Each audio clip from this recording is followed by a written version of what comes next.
Hello दोस्तों, आदाब, नमस्कार, सत श्री अकाल। मैं अफरोज रिजवी TM24 न्यूज़ में आप सबका खैर मकदम है, स्वागत है।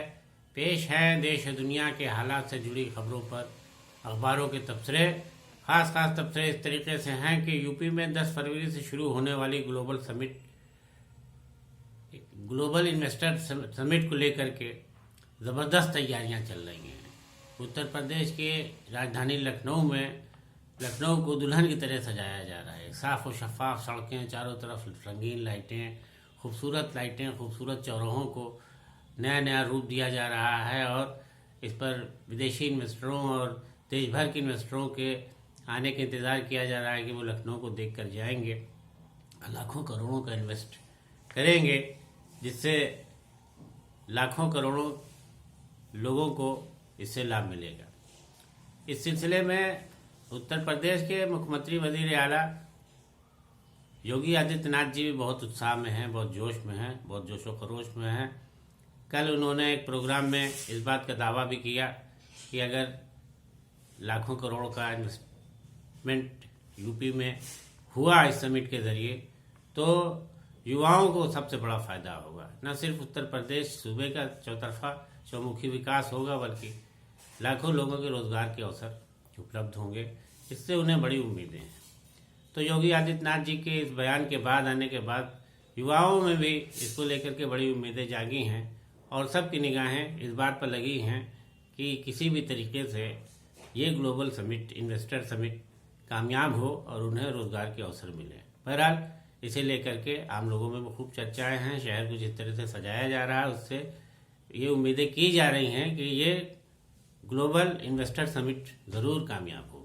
और उधर गौतम अडानी के खिलाफ हिडनबर्ग की रिसर्च रिपोर्ट को लेकर के हंगामे का सिलसिला जारी है। विपक्ष ने लोकसभा में और सदन में संसद को चलने नहीं दिया है। तीसरे दिन भी भारी हंगामे के बीच गुजरा और लोकसभा स्पीकर के लाख मनाने के बावजूद विपक्ष इस बात पड़े रहे कि इस पर चर्चा हो और सरकार जवाब दे। लेकिन मामला बना नहीं। अब विपक्ष के इस तरह के हंगामे को देख करके सत्ता पक्ष के लोगों ने विपक्ष को निशाने पर लेते हुए कहा कि वो देश के विकास के लिए रुचि नहीं रखते हैं, वो सिर्फ अपनी पहचान के लिए इस हंगामे को कर रहे हैं, जबकि सरकार खुद इस मसले पर जो है चिंतित है और वो सही कार्रवाई करेगी। बहरहाल उधर विपक्ष ने और खासकर कांग्रेस ने इस मसले पर सत्ता पक्ष के लोगों को मुंहतोड़ जवाब देते हुए कहा है कि जब बीजेपी, भारतीय जनता पार्टी आज सरकार में है, जब सरकार में नहीं थी तो सरकार में आने के लिए उसने लोकसभा में कितना दिन हंगामा किया और कितना बड़ा हंगामा करती थी। आज ये बात उसको क्यों नहीं याद महसूस होती है? जब किसी भी मुद्दे पर विपक्ष मुखालफत करता है तो वो यही कहती है कि विपक्ष का काम है सिर्फ मुखालफत करना। लेकिन जब वो खुद विपक्ष में थी, अब कांग्रेस की हुकूमत थी, तो उसे ये बात समझ में नहीं आती थी। वो खूब हंगामा करती थी और खूब सदन की कार्रवाई में रुकावट डालती थी।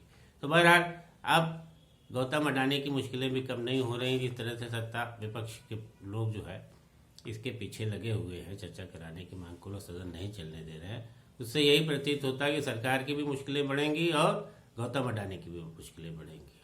और इसके साथ ही कांग्रेस लीडर राहुल गांधी ने भी अपने एक बयान में ये बात कही है कि प्रधानमंत्री नरेंद्र मोदी की ये ज़रूर कोशिश होगी कि इस पर किसी भी हालत पर चर्चा ना होने पाए, क्योंकि ऐसे बड़े घोटाले की तरफ ये इसका रहस्य सामने आएगा, उसमें तमाम बड़े लोग फंसेंगे।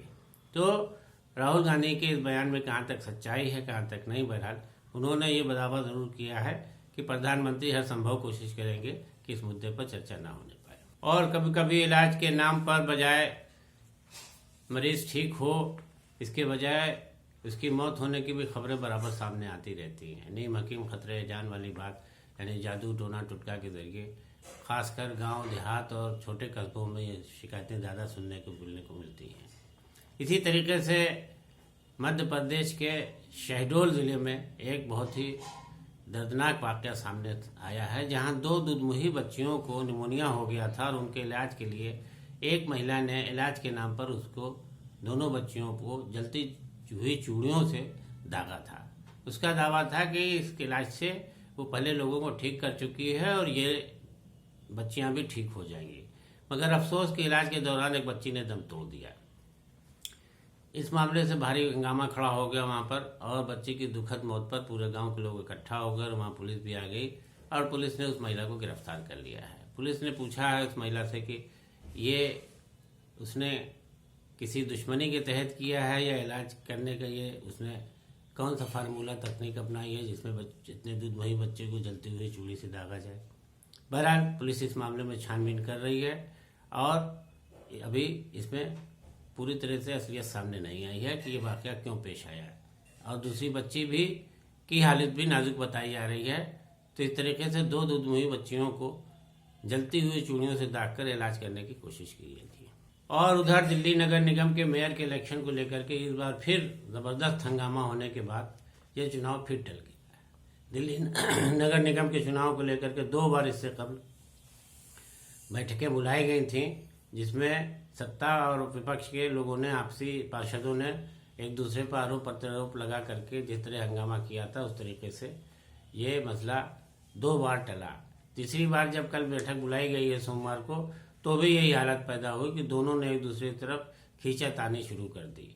दरअसल सत्ता पक्ष के पार्षद नहीं चाहते थे कि नॉमिनेटेड यानी जो नामजद पार्षद हैं उन्हें भी शपथ दिलाई है। उन लोगों ने पहले ही इसकी शिकायत संबंधित अधिकारी से की थी कि नामजद जो भी सभासद हैं, जो पार्षद हैं, उनको भी इसमें शामिल न किया जाए। बहरहाल मामले को लेकर के फिर एक बार तनावपूर्ण माहौल बन गया है और दोनों ही टकराव के मूड में हैं।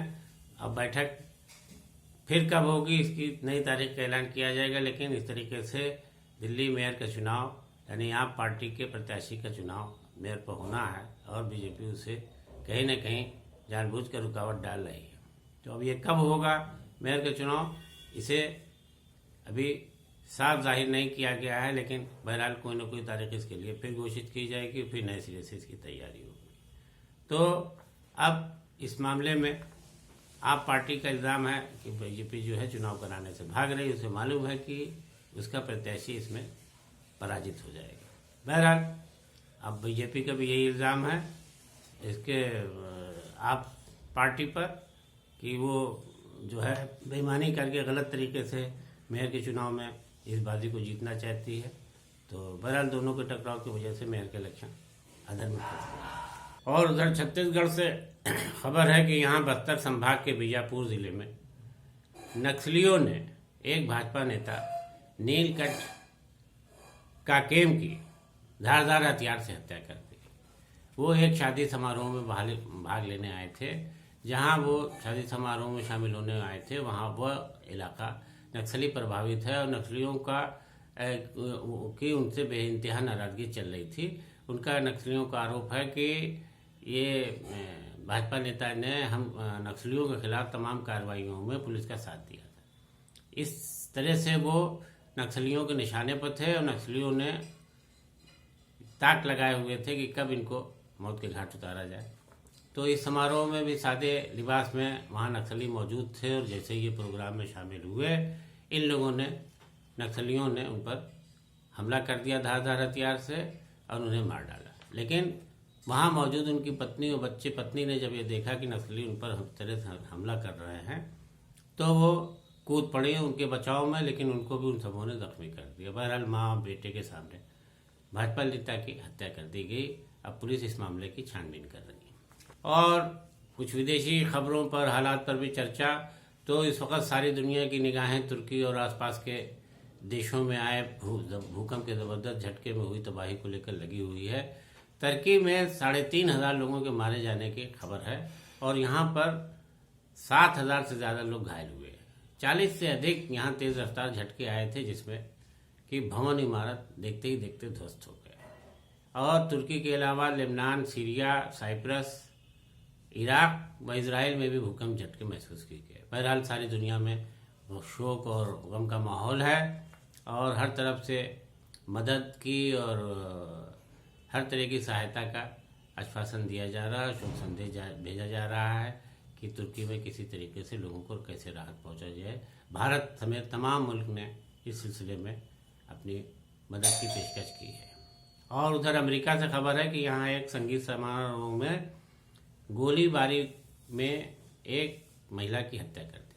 बताया जाता है कि प्रोग्राम में किसी ने अचानक फायरिंग कर दी, जिसके बाद ये वाक़या पेश आया और इसमें एक महिला की मौत हो गई। ये वाक़या अमेरिकी समय के अनुसार तड़के 2:30 बजे पेश आया। पुलिस इस मामले में छानबीन कर रही है। तो दोस्तों, देश और दुनिया के हालात पर तबसरे को अब यहीं ख़त्म करने की इजाज़त दीजिए।